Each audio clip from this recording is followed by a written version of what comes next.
Ladies and gentlemen of the jury, welcome aboard to the trial of Forte, who is the morning line odds favorite, will most likely be the post time favorite. We are going to break him down from a standpoint of for and against.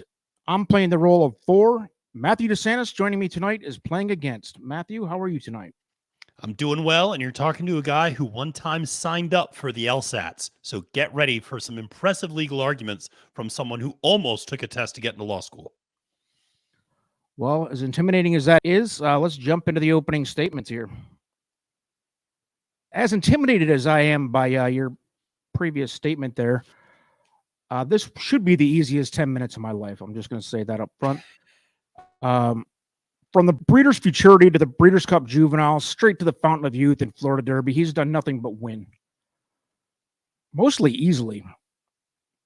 Most recently, he was nearly defeated in the Florida Derby by Mage. But this could be considered a positive if you consider that he came from the 11 post and took a really wide trip and probably ran twice as far as most of the other contenders in that race. Overcame that wide trip, had the dominant kick down the stretch that showed everybody in the world that he's still the class of this crop. In the words of Ric Flair, to be the man, you got to beat the man. Matthew? Listen, anyone who quotes Ric Flair is always going to be a friend of mine, but here's the thing. I'm going to tell you a little story about a young man by the name of Brian Sipe. Brian Sipe was in my 5th grade class. And Brian Sipe in 5th grade, I'm not kidding you, had a full beard and was 5'6" and 120 pounds and could throw a shot put 30 feet. And I remember this because of field day where he broke every single frickin' record the school ever had for 5th graders. Now, here's the thing. I moved schools, and 7 years later, when I was graduating from a different high school, I ran into Brian, and guess what? Brian was still 5'6", and he was still 130 pounds, and he still had a beard, but he hadn't gotten any bigger, and he maxed out in 5th grade. Ladies and gentlemen of the jury, that is Forte. He was a precocious 2-year-old. He was a champion 2-year-old.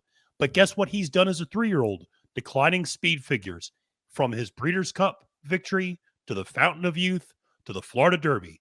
Down, down, down. The rest of the group has caught up.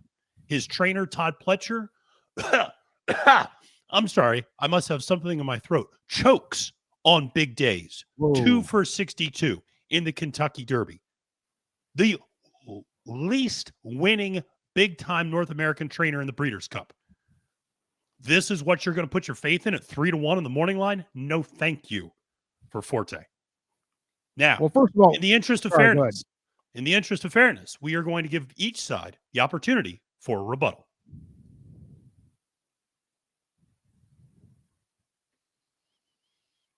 All right. Now, there are two different conversations I want to just preface this with.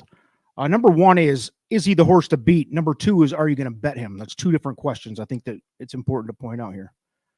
But to make the point for Forte, why he's the best horse, why he's going to win, and why you may want to bet him, you may not, based on these, like you said, the morning line favorite, post time favorite. Maybe it's not worth it to you with the odds the way they are. But Forte has the small little luxury of having the best rider, arguably in North America, if not the world, in Irad Ortiz Jr. You go ahead and rip Todd Pletcher apart all you need. He's one of the best, again, like Irad, arguably a top tier trainer in any facet, if not the entire world. He's a top few trainer, definitely in the US. Forte is one of the few horses too that seems to be picking up speed all the way to the end, even gaining speed at the end. If you saw the Florida Derby, which I know you did because you stood 3 feet from me as I smashed you across the back, rooting Forte home as he put together that godly kick down the stretch that we saw, proving again that he was the cream of the crop and still is. That race, let's be honest, that was a concerning race for Forte supporters in the fact that he seemed disinterested, was like 4 or 5 wide the whole time. But as soon as he gained interest, there was no doubt in my mind, no doubt in his mind that he was going to win that race, because that's what Forte does. He just wins, baby, like Al Davis. Although Forte is one of the few horses that isn't super pace dependent, that's another bonus. He doesn't really, I don't think it matters how the pace goes for him. He was fortunate to draw the 15 hole just outside of what I consider to be his main competition, Angel of Empire, and he should be able to sit and stalk a very clean trip here and just do what Forte does, and that is win. Next. El Hombre, I'm thrilled you brought up the 15 post, because here's the thing. If you remember from that Florida Derby, and I know you were there because I was standing right next to you, the great jockey Irad Ortiz Jr. tried to gun it from the gate with Forte, and he couldn't get to the lead against such overwhelming horses like Cyclone Mischief and, oh wait, I can't even remember anybody else in this race. Couldn't get to the lead and had to pull back. Now here's the problem. From that 15 post, he's going to be wide. Irad's going to be forward. But here's the problem. He's not going to get to the lead. King's Barnes and Verifying and the Reincarnate, the horses on the inside, they're going to get to the lead. What's going to happen to Forte? Hung wide yet again.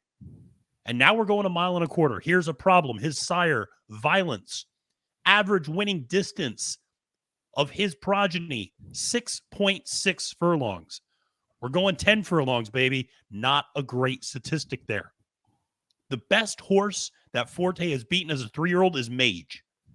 Come on. What are we talking about here? Forte is a horse that peaked at 2.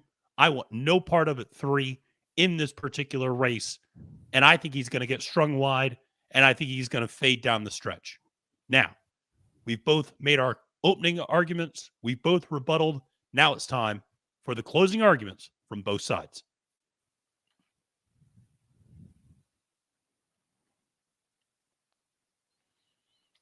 All right, to close it out, I just like to first refer back to a couple of statements you made. Violence, career was shortened, never got a chance to go the distance. We're not sure whether he could have done it better than he did or not. Wide has never been a problem, obviously. That was one of your arguments against. It has not been a problem before. We saw it in the Florida Derby. He's just going to outkick him. And to answer your question, what's he going to do when he's hung wide? He's just going to win like he always does. Okay, now to the closing statement. I'm not going to sit here and tell you to bet the horse. I'm not sure it's the right thing to do at 3-1, and he may even be shorter than that, 5-2, something like that. I probably won't even bet a single dollar on him to win, if I'm being honest. But I will say that if you're betting verticals, trifectas, exactas, supers, whatever you're doing, if you leave him off your ticket, you're an idiot, because he's going to be underneath at the worst. I think he's a worst case scenario for Forte, finishes 3rd. He's the most logical, well-rounded horse in the race. There's a couple others that might have higher upside. I'll admit that. But he's shown the class every race. He's done nothing wrong. Mark Palmer will argue that point with me, but he hasn't. He's been great across the board. There's simply no argument to make against Forte. He's just done everything right. He's a champion, winner at every level. Last 5, he's swept out. My only concern is the disinterest that we saw in the Florida Derby. But he was able to overcome that with just pure talent and skill. If you don't see value in betting him to win, I fully understand. Like I said, I won't be doing it. But do not leave him off your tickets, folks. He is a lock to finish on the board. Matthew? Ladies and gentlemen of the jury, I feel like my colleague just made the case for me.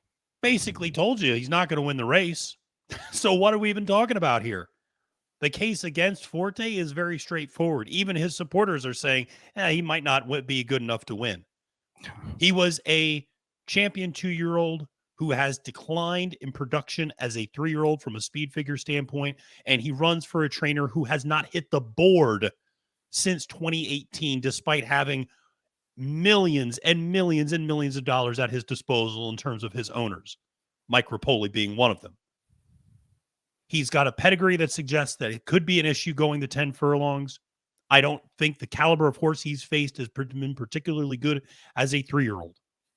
He is a gutty horse. He showed the heart of a champion in that Florida Derby. No doubt about it. A lot of horses would have packed it up and said, my day's done. I'm not going to even try. He gutted it out and he won. And that was a credit to his back class. But now we're running against 19 other horses of a much higher caliber and a much bigger stakes. No juvenile champion since Nyquist has won the Kentucky Derby, and that trend is going to continue going in to 2024's 150th run for the Roses.